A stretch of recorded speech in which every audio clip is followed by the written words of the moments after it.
There is a detail in this case that nobody talks about enough. A pacemaker does not just keep a heart beating, it transmits, constantly, a low-frequency RF signal, invisible to the naked eye, broadcasting into the surrounding air at all times. Investigators know this, which is why in the earliest days of this search, law enforcement deployed signal detection drones and RF scanners across the Tucson terrain, flying grids over the desert, sweeping for the one frequency that would tell them Nancy Guthrie was still alive. A Tucson cardiologist explained the brutal limitation publicly. The receiver must be close, within a painfully tight range, which makes a desert search feel both heroic and heartbreaking at the same time. But here is the thought that should stay with you through everything that follows. That signal may still be going. 37 days later, somewhere in the Arizona darkness, Nancy's pacemaker may still be reaching out. Today is March 9th, 2026, and the question is no longer whether there are clues. The question is whether the person who holds the answer will speak before it is too late. To understand how we arrived here, go back to the last ordinary night of Nancy's life, January 31st, 2026. Dinner with her daughter Annie and son-in-law Tommaso, dropped off at her quiet Catalina Foothills home at 9:48 p.m. Garage door closes at 9:50. Tommaso drives away, the last known person to look her in the eyes. The neighborhood goes dark. The desert goes still. And then, somewhere in that silence, someone who had been watching this street for weeks begins to move. At 1:47 a.m., Nancy's doorbell camera dies. At 2:12 a.m., motion sensors detect movement on the porch but record nothing. And then the timestamp that stops every investigator cold. At 2:28 a.m., the moment the jammer hummed to life and blinded the entire street, the last electronic thread still connecting Nancy to the outside world was severed. Her pacemaker monitoring app went permanently silent. Not a glitch, not a dead battery. One device, one signal, one deliberate act that disconnected an 84-year-old woman from every system designed to protect her. By the time her family called 911 just before noon, the person who took her had a 9-hour head start. Left behind, drops of blood on the porch confirmed to be Nancy's, her phone untouched inside, and her Apple Watch abandoned on the bedside table, placed there on purpose by someone who knew exactly what it was and exactly what removing it would mean. Now, here is what has cybersecurity experts genuinely shaken. The FBI has officially moved the RF jammer theory to the center of this investigation. Federal agents went door to door in the Catalina Foothills this past week, asking residents one specific question. Did you notice any internet disruptions the night of January 31st? Several said yes. One homeowner's Ring camera, the single device facing toward Nancy's property, was the only camera in his entire setup to show not available during the exact window of the abduction, while 3 others on the same property worked without interruption. Analysts examining the FBI's released doorbell footage have identified what appears to be an antenna-like device protruding from the suspect's pocket. The sheriff's department has confirmed they are actively investigating a physically damaged utility box found around the corner from her home. This man did not simply break into a house, he blinded an entire neighborhood. He arrived fully prepared to erase himself, and he nearly succeeded.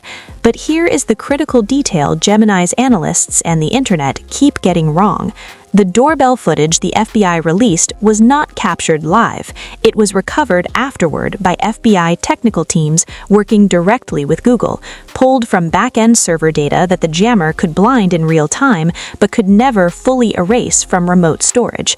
He killed the camera, he could not kill the cloud, and that is the mistake that may ultimately destroy him. Because he left more than footage behind. Buried inside those recovered frames are details so personal that the people closest to this man would recognize them without hesitation. His eyebrows, his mustache, and a gold pinky ring on his finger. A gold pinky ring is not disguise equipment. It is intimate. It is daily. It is the kind of thing a man's coworker sees every morning. His neighbor notices pulling out of the driveway. His barber touches every few weeks without thinking. Retired FBI profiler Jim Clemente stated this week that the suspect almost certainly exposed a tattoo during the abduction, and because he failed to fully cover his mouth, almost certainly left biological DNA at the scene. Clemente placed him in his 30s or 40s and said something that should unsettle everyone who knows a man who has not been himself since February 1st. This suspect has shown undeniable pre- and post-offense behavior. Someone in his life has already felt that shift. Someone already knows. A neighbor told investigators that in mid-January she spotted an unfamiliar younger man moving slowly through the neighborhood, hat pulled low, no walking gear, studying the street rather than passing through it. She has never seen him since. And at 2:36 a.m. on February 1st, exactly 8 minutes after Nancy's pacemaker went silent, a Ring camera captured a vehicle speeding down a back road 2.5 miles from her home. Retired NYPD detective Pat Brosnan identified it as highly consistent with a dark-colored Kia Soul based on its distinctive roofline, rear quarter glass, and vertical brake lights. That road does not appear on casual GPS routes. You have to know it exists. You have to have driven it before. Someone rehearsed that exit in daylight, weeks before he ever used it in the dark. Then came the ransom demand, and the mistake that may not be a mistake at all. A $6 million Bitcoin demand was sent to TMZ and local Tucson stations, containing holdback evidence only the perpetrator could know. 2 deadlines passed, then the wallet moved. A small $300 transaction logged permanently on a public blockchain that cannot be altered or deleted. Law enforcement is already inside that wallet, watching every movement in real time. And here is the psychological detail that keeps former FBI agents awake. A man sophisticated enough to build a jammer, surveil a neighborhood for weeks, and execute a nighttime abduction without a single witness does not make a $300 Bitcoin error by accident. He knows he is being watched. He is not afraid. He is taunting. And that arrogance, that specific, dangerous arrogance, is historically what brings predators like this to their knees. 37 days, a $1.2 million reward unclaimed, a gold pinky ring on a hand that lingered too long in front of a camera, a dark Kia Soul on a road that required weeks of planning to know, a Bitcoin wallet under live federal surveillance, a jammer that killed the cameras but could not kill the cloud, and a daughter, Savannah Guthrie, stripped of every professional composure, who looked into a camera and said the words no child should ever have to say. She may already be gone, but we need to know where she is. We need her to come home. If you know a man with a gold pinky ring who drives a dark-colored Kia Soul and has not been himself since the 1st of February, call 1-800-CALL-FBI right now.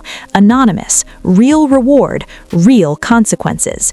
And somewhere in the Arizona silence, a pacemaker is still transmitting. Do not let it go unanswered.